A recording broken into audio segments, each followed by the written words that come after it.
Nearly 82 years ago, he came from Daniel Island on a boat. Many bridges have been built since then, politically, socially, and physically, all throughout the lifetime of Phillip Simmons, the artist and man carved into history forever.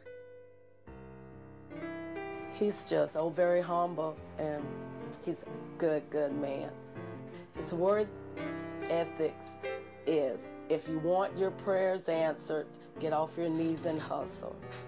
And that helps me along the way, because sometimes I find myself on my knees and I'm thinking, you know, and whenever I get up and hustle, it all comes together. So it makes sense to me. I started doing iron work when I was 13. When you say iron work, that's making iron for the carriages, making the iron for the horse wagon. And after the cars came in and put the horses out of business, and I had to change. That was the best thing that ever happened to me.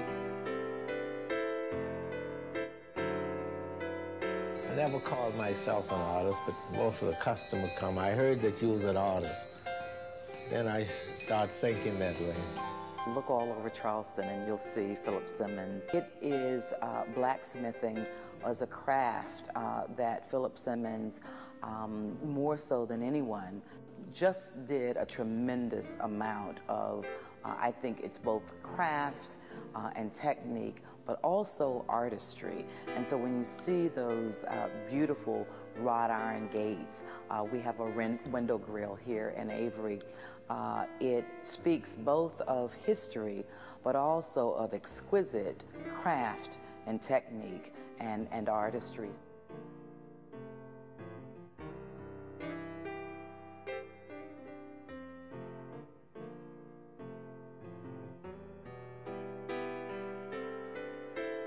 He started looking to nature for his designs, and so he started doing leaves and doing animals. And so you see his animals, they all seem to be alive. Like the egrets are walking, they appear to be walking.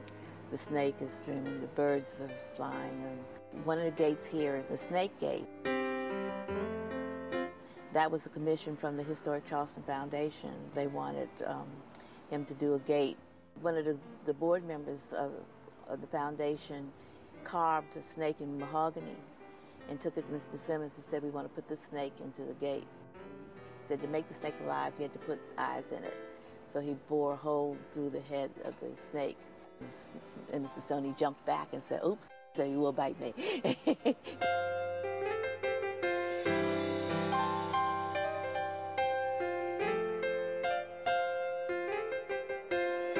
Today I shot a wrought iron gate, and I thought of Phillip Simmons. I mean, I felt the wrought iron, its beautiful shape, and I really did think of Phillip Simmons.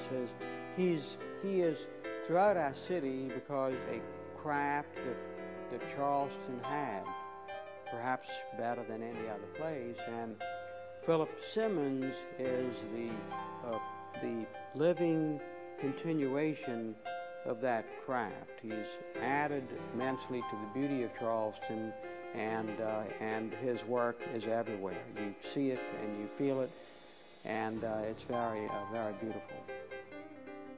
It's important for us to teach as our children move about our city and see these beautiful wrought iron fences. It's important for them to know from whence they've come and who is still moving about us today. And it's amazing to see him at 91 still be just as energetic as he was 5 years ago. But I think our children need to understand that legacy, and particularly because he is still with us, for them to be able to understand and be a part of his own experiences today as he talks about his experiences of his past.